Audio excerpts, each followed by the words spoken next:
We're joined live now by Patrick Henningsen, journalist and global affairs analyst. Nice to have you with us. Thanks for coming on. Patrick, how acrimonious do you expect this campaign, this election campaign, to be? I mean, are you surprised by the tone that's been struck today? Not at all. Not at all, actually. So it's, I think what you're seeing here is you're seeing a complete debasement of politics. You're seeing the intellectual collapse, but also the moral collapse of the sort of body politic, but also of the mainstream media as well, who are kind of acting as a facilitator for this kind of really ridiculous, kind of vapid debate that's going on right now, where each party is basically trying to accuse the other party of being somehow in collusion or in league with the Kremlin. But then also you have the Tories and half of the Labour Party pointing the anti-Semitism finger at Jeremy Corbyn as well. So it's coming from all directions. I think it's very sad, actually. Yeah, Boris Johnson alluding to the Skripal poisonings earlier. There wasn't a lot wrong with Corbyn's response to that incident, was there? No, Boris Johnson's using the establishment line on Skripal, which is basically to be skeptical or to wait for evidence is equal to siding with the Kremlin. So that's a line that Theresa May's government took at the time in 2018, and Boris Johnson's basically recycling it. The fact that he's recycling this 2-year-old smear really shows you that the chamber is absolutely empty in terms of original ideas, and both of these governments parties don't want to argue about real policy issues. So that's what we're seeing from this exchange right now, is they're avoiding talking about really substantive issues, and so instead it's become kind of a joke.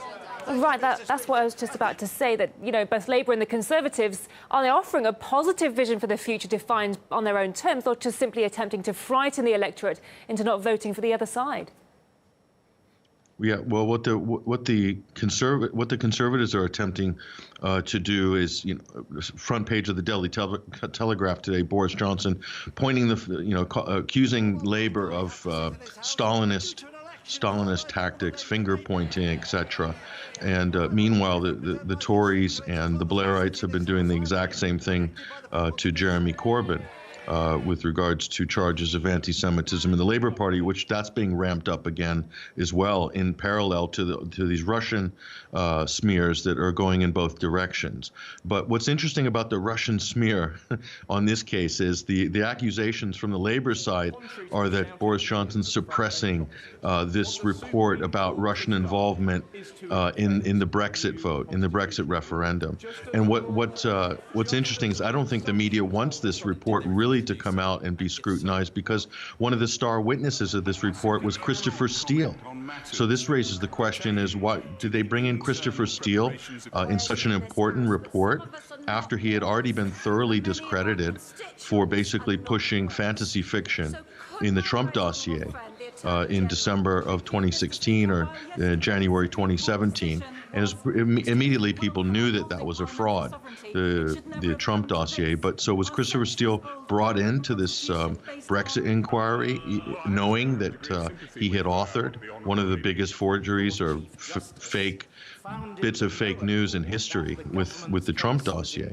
So that's a question that nobody really wants to answer. Of course, there's very little substance in the accusations that Russia had anything to do with the Brexit vote or turning the referendum in any particular direction, sowing discord.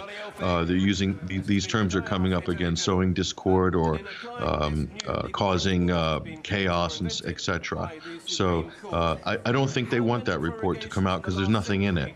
So, and that pretty much kills the whole Russia-Brexit conspiracy theory on the spot. So they'll argue about it, and both parties don't really want to see that, because it's probably a huge embarrassment. Patrick Henningsen, journalist and global affairs analyst, thank you for your time. Thank you.